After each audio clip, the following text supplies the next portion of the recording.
बिस्मिल्लाहिर्रहमानिर्रहीम। इमरान जनाब स्पेशल में खुश आमदीद। मैं हूं मोहम्मद इमरान। आज की वीडियो में बात करेंगे सिर्फ एक एक खिलाड़ी के बारे में। उभरते हुए नौजवान खिलाड़ी, टैलेंटेड हैं,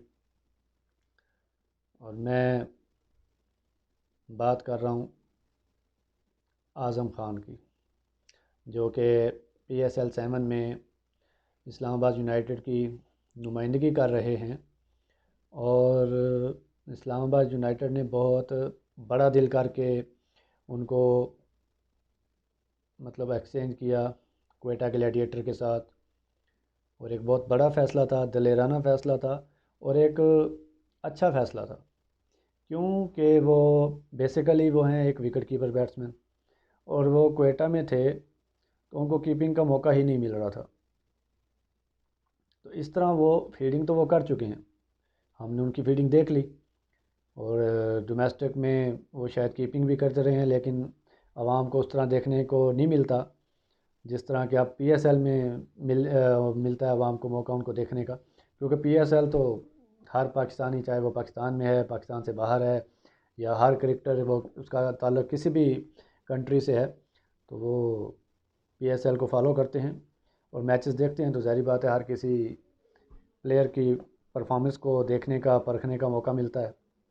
और एक बहुत ज़बरदस्त इक़दाम था इस्लामाबाद यूनाइटेड का, बहुत ज़बरदस्त फ़ैसला, क्योंकि इसमें कोई शक नहीं कि वो टैलेंटेड प्लेयर हैं, उनमें टैलेंट है, उनमें एबिलिटी है एक पावर हिटर के तौर पे। और वो कि काफ़ी सारी जगहों पे उन्होंने साबित भी किया है। लेकिन कुछ दोस्त, और शायद वो ख़ुद, वो यही चाहते हैं कि माजी के कुछ प्लेयरों की तरह उनको भी एक दो इनिंग्स के ऊपर सिलेक्ट करके पाकिस्तानी टीम में मौका दिया जाए। तो उनको थोड़ा सा ये समझना होगा कि अब थोड़ा सा ट्रेंड बदला है सिलेक्शन का भी, चेयरमैन भी बदले हैं, और उनको जब मौका मिला था उन प्लेयरों को, तो उस पोजीशन पे शायद पाकिस्तान के पास कोई बेहतर इंतखाब नहीं था। जैसे कि वो एक थे सियालकोट के ओपनर, अभी उनका नाम मैं जहन में नहीं आ रहा, अभी थोड़ी देर पहले जहन में था लेकिन अभी अचानक से जहन से निकल गया। और वो के आए, उन्होंने डोमेस्टिक में शायद 2-3 फिफ्टियाँ की और उन्हें मौका मिल गया, और वो पाकिस्तानी टीम के लिए खेल गए। ज़्यादा अरसा नहीं खेल पाए। और इसी तरह और भी काफ़ी सारे क्रिकेटरों को, ख़ास तौर पे ओपनर्स को ज़्यादा मौका मिलता है, क्योंकि पाकिस्तान का ओपनिंग का मसला एक काफ़ी अरसे से रहा है। और पाकिस्तान को कोई अच्छा मुस्तकिल ओपनर नहीं मिल रहा था, इवन ODI में, T20s में, या इवन टेस्ट में भी। लेकिन अब आके थोड़ा सा कि माहौल चेंज हुआ है, हालात बदले हैं, तो पाकिस्तान के पास अब काफ़ी प्लेयर हैं जिसमें बड़े हद तक किरदार PSL का है, कि पाकिस्तान के पास अब हर रोल पे खेलने के लिए प्लेयर हैं। तो लेकिन हमारा फोकस आज होगा सिर्फ आज़म ख़ान के ऊपर। आज़म ख़ान इस्लामाबाद की तरफ से खेल रहे हैं। उन्होंने एक तो इनिंग्स बहुत ही अच्छी खेली, 44 बॉल्स पे 85 रन्स की इनिंग्स खेली उन्होंने पेशावर ज़ल्मी के अगेंस्ट। और किसी दोस्त के साथ मेरी बात चल रही थी, तो उन्होंने कहा जी बड़ी ग्रेट इनिंग्स है। तो मैंने कहा जी ग्रेट तब होती है अगर वो मैच जितवाते। तो उन्हें मेरी इस बात पे इख्तलाफ था। अच्छी बात है, इख्तलाफ होना चाहिए, हर किसी को अपना नुक्ता नज़र पेश करने का हक़ है। तो कि मैं इसलिए नहीं कह रहा था कि वो कोई बुरा प्लेयर है, या कि बुरी इनिंग्स खेली है। मैं इसलिए कह रहा था कि उस टाइम उनको 2 ओवर में गालिबन 24 रन दरकार थे, तो वहाब रियाज का ओवर था, तो उन्होंने कि शॉट खेली, वो नहीं बैट पे सही तरह आई और वो कैच आउट हो गए।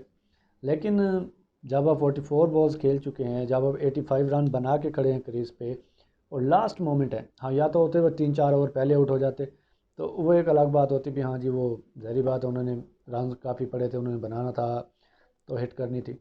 लेकिन क्रूशल मौके के ऊपर अगर आप मतलब कि एक अच्छा बॉलर है सामने और अच्छा बॉल आपको मिल गया, आप सिंगल के लिए चले जाएं, डबल के लिए चले जाएं, चौके के लिए, लाजमी तो नहीं कि छक्का ही लगाना है।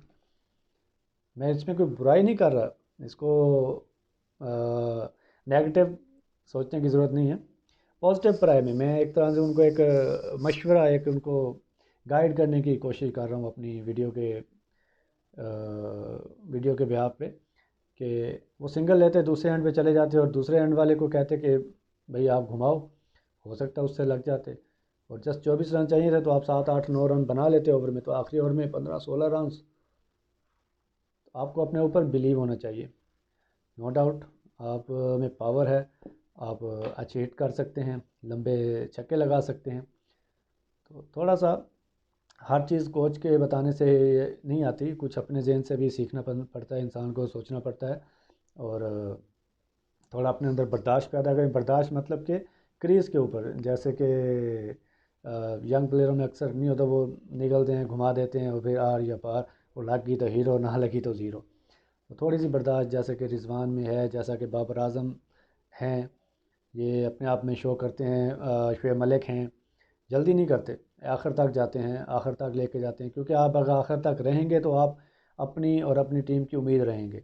लेकिन आप अगर जल्दी करेंगे और क्रीज़ पे ही नहीं रहेंगे तो उम्मीदें दम तोड़ जाएंगी। तो एक एक दो अच्छी इनिंग्स हो गई उसकी तरफ से, आज़म खान की तरफ से, लेकिन उनको कंसिस्टेंट होना पड़ेगा। अब उन्होंने अपनी ख्वाहिश का इजहार किया है शायद कि वो ऊपर के नंबर पे या दायरे में या ओपनर वन डाउन खेलना चाहते हैं। तो ये अब पीएसएल का इख्तिताम भी है, लेकिन बाकी के मैचों में अगर फ्रेंचाइज को देखना होगा कि अगर पॉसिबल है तो उनको मौका दिया जाए, ताकि वो जो साबित करना चाहते हैं उनको खुल के मौका मिले और हो सकता है उसमें कामयाब रहें। और क्योंकि अब इस्लामाबाद के लोअर आर्डर भी जो है कि फॉर्म में आ चुकी है, जैसे कि फ़हीम अशरफ ने बहुत ज़बरदस्त 2 इनिंग्स खेली हैं, उनके पास वसीम जूनियर हैं, हसन अली हैं, तो नीचे के नंबरों पे उनके पास बैटिंग है। तो इसमें कोई बुराई नहीं है कि अगर नंबर 3 पे या ओपनर पे अगर आज़म खान को मौका मिल जाए। तो इसी तरह इनको जब वर्ल्ड कप में के स्क्वाड में शामिल किया गया था तो बहुत ज़्यादा तनकीद हुई इन पे। बहुत ज़्यादा तनकीद इसलिए हुई कि ये पिछले पीएसएल में भी बुरी तरह नाकाम थे, उसके बाद इनको मौका दिया गया, ये पाकिस्तान के लिए T20 खेलने आए। तो ये मतलब कि एक आध मैच में तो इनको बॉल्स ही 2 3 मिले और एक आध मैच में मतलब कि वो इनको मौका मिला लेकिन नहीं कुछ कर पाए, और उसके अलावा डोमेस्टिक में भी कुछ नहीं कर पाए। और सिर्फ इस पे कि जी इनमें एबिलिटी है तो इस पे भी आप सिलेक्शन नहीं कर सकते अगर बंदा फॉर्म में ना हो। तो बड़े बड़े प्लेयर भी जो हैं कि कभी कभी उनके भी बुरे दिन आ जाते हैं, जैसे कि विराट कोहली को आप देख लें, 2 साल से वो, बल्कि 2 3 साल से, तीसरा साल है वो कोशिश कर रहे हैं, अभी तक वो अपनी सेंचुरी मुकम्मल नहीं कर पाए, 71वीं शायद। और एक भी सेंचुरी ना T20 में, ना ओडीआई में, ना टेस्ट में वो स्कोर करने में नाकाम रहे हैं। तो ये बुरा टाइम हर प्लेयर पे आ जाता है, इसमें बस दलेरी के साथ मुकाबला करना पड़ता है इस टाइम का। तो ऐसे ही आज़म खान को मज़ीद मेहनत करनी पड़ेगी, उनके सामने अभी बहुत लंबा कैरियर पड़ा है, बहुत अरसा वो खेल सकते हैं। थोड़ा उनको अपनी फ़िटनेस पे भी काम करना चाहिए, उनको अपना वेट कम करना चाहिए और उस बारे में भी उनको सीरियस होना चाहिए। इसी तरह जब वर्ल्ड कप के लिए कुछ दिल शाह को सिलेक्ट किया गया था, उनके भी तनकीद हुई थी क्योंकि उनकी भी कोई इतनी आउट क्लास परफॉर्मेंस नहीं थी, लेकिन डोमेस्टिक में फिर भी वो काफ़ी हद तक बेहतर खेल रहे थे। लेकिन अब इस पीएसएल में उन्होंने साबित किया है, उन्होंने एंड पे आके 3 4 मैचेस में, चाहे उनको थोड़ी सी बॉलें मिली हैं, 5 7 10 बॉलें मिली हैं, लेकिन उन्होंने उन पे साबित किया है, उन्होंने मायूस नहीं किया अपनी टीम को। उन्होंने 2 मैच जितवाए हैं सेकंड बैटिंग करते हुए, उन्होंने अपनी ऑफ स्पिन बॉलिंग से मुतासर किया है, उन्होंने अपनी फील्डिंग से मुतासर किया है। तो जो भी परफॉर्म करेगा ज़ाहिर बात है उसकी तारीफ़ होगी और हम उसको सपोर्ट करेंगे, और जितना हमसे हो सकेगा हम करेंगे। और इंशाल्लाह टैलेंट पे और परफॉर्मेंस की बिना पे ही पाकिस्तानी टीम में जगह मिलेगी, और परफॉर्मेंस की बिना पे ही जगह मिलनी चाहिए।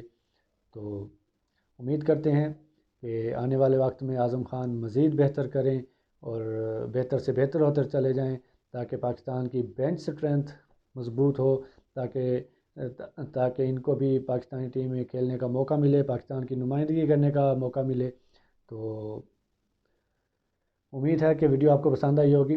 लाइक शेयर करें और अपनी राय का इजहार कमेंट में करें। अब तक के लिए इतना ही। अल्लाह हाफ़िज़।